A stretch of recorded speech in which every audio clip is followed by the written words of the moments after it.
Em nome do Pai, do Filho e do Espírito Santo. Amém.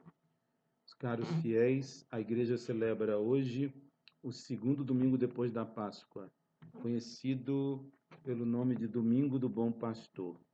Um dia especial que nós podemos rezar, dirigir nossas orações ao nosso Senhor, pedindo por santas vocações sacerdotais, religiosas para a igreja.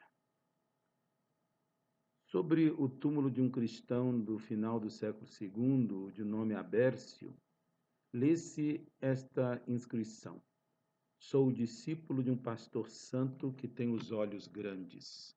O seu olhar a todos alcança. Sim, meus caros fiéis, em Cristo Jesus é o bom pastor, pastor santo, belo, bom, com olhos largos que a todos alcança, incluindo a nós hoje. Por estes olhos sentimos-nos protegidos e guiados. Neste domingo, então, do Bom Pastor, a liturgia nos propõe um trecho do capítulo 10º do Evangelho segundo São João, no qual nosso Senhor dá a si mesmo esse título de Bom Pastor. E assim apresentado, Jesus tem essa missão de trazer a vida plena às ovelhas do seu rebanho. E as ovelhas, por sua vez, quer dizer, nós, as ovelhas são convidadas a escutá-lo, a segui-lo, pois dessa forma é que encontrarão a vida em plenitude. A obra de Nosso Senhor consiste, portanto, em conduzir o homem às pastagens verdejantes, às fontes cristalinas, de onde brota essa vida. Essa imagem do bom pastor, ela não foi inventada pelo apóstolo São João. Na literatura do Antigo Testamento, nós podemos depois, quem quiser, ler o capítulo 34 do profeta Ezequiel, e lá se encontrará talvez a chave para compreender essa metáfora do pastor e do rebanho, a qual São João alude. O profeta, falando aos exilados na Babilônia, ele constata que os líderes de Israel, ao longo da história, foram falsos pastores, que acabaram conduzindo o povo por caminhos de morte, caminhos de desgraça. Mas, aí o profeta vai dizer, o próprio Deus agora vai assumir a condução do seu povo. Deus, porá à frente ao seu povo um bom pastor, um Messias, um Cristo, um ungido, que livrará esse povo da escravidão e o conduzirá à vida. Assim, a promessa de Deus que o profeta Ezequiel afirma vai se cumprir em nosso Senhor Jesus Cristo. E é isso que São João, nesse texto que nós ouvimos hoje do Evangelho Dominical, nos propõe, ele acentua nessa metáfora do pastor do rebanho, sobretudo, a relação estabelecida entre Cristo, o pastor, e as ovelhas, nós, seus discípulos.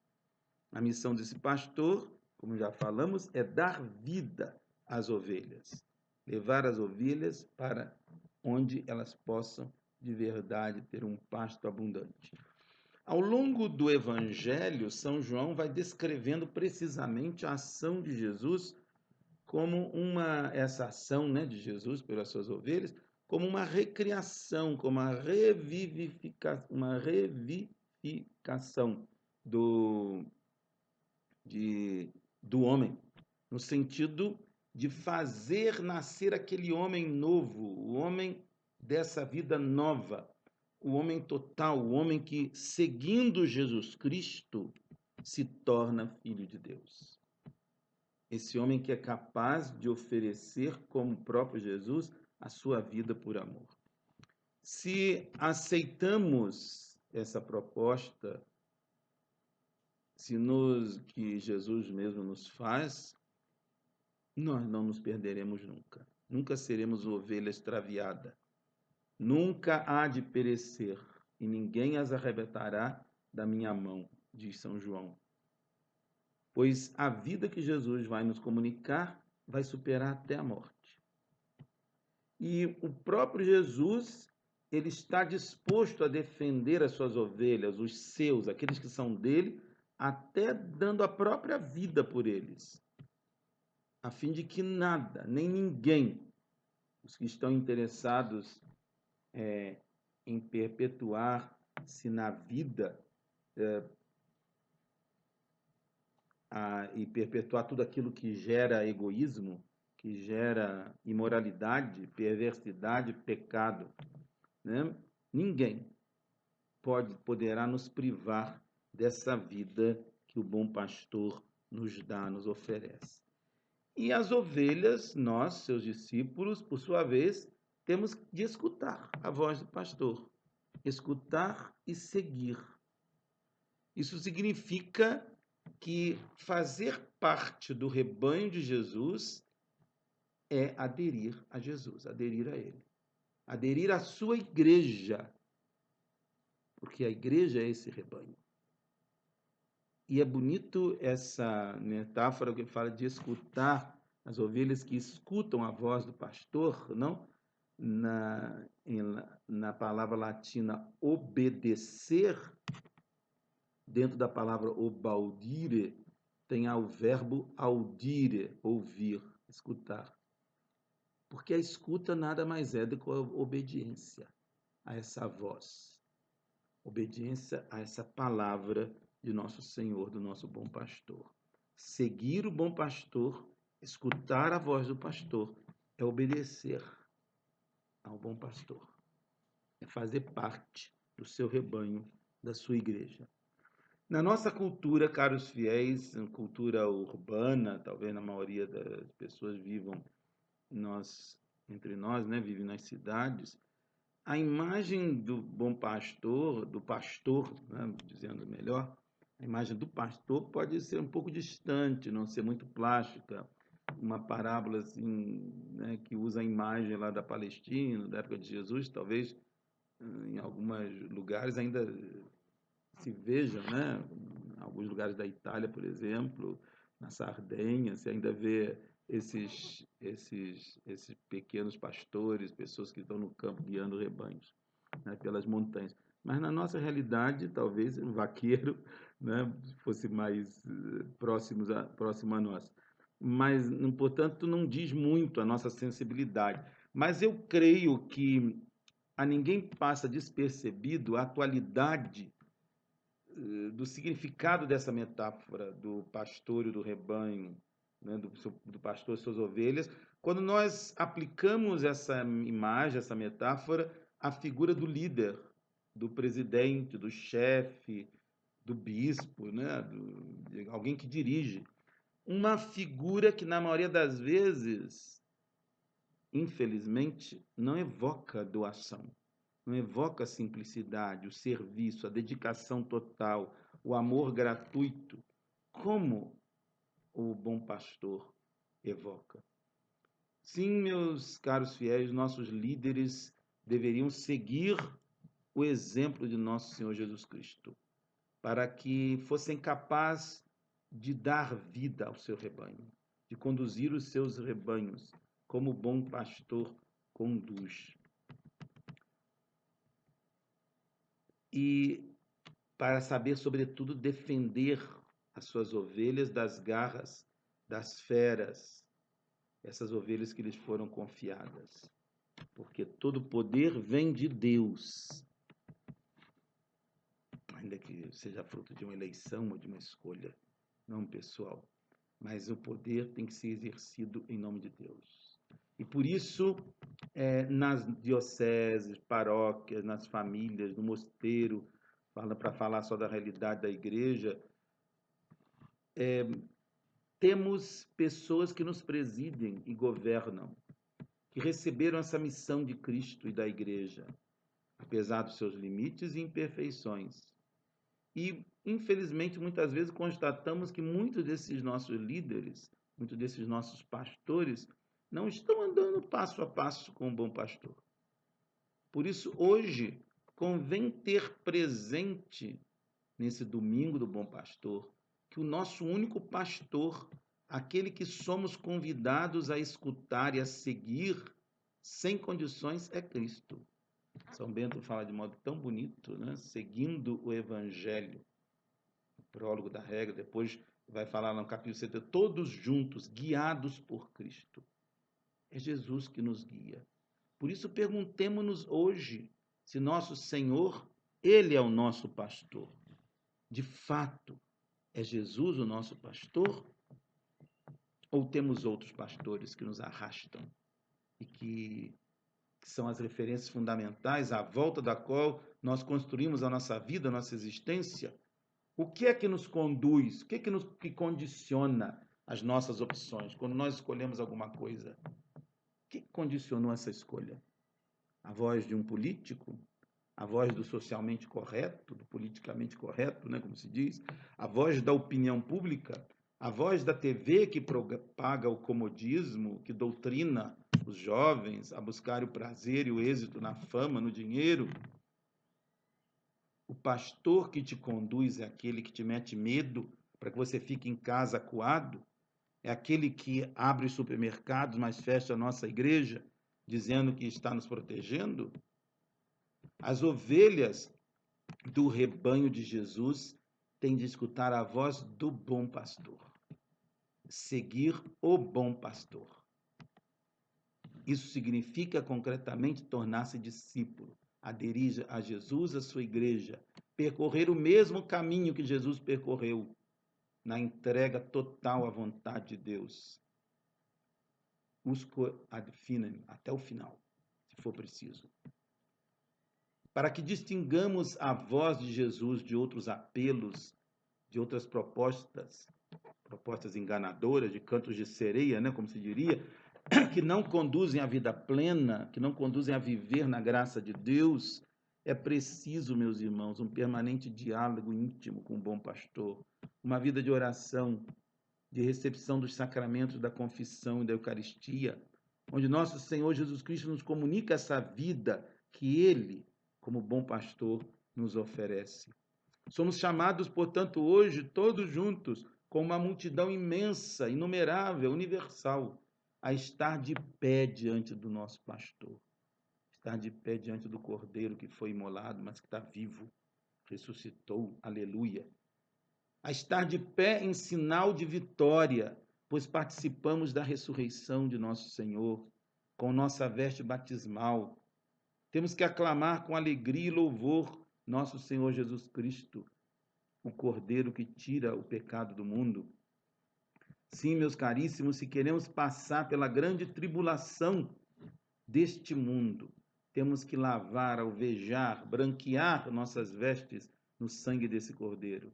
Isto é, suportar a perseguição, não ter medo dos falsos pastores e de seus vírus do laicismo,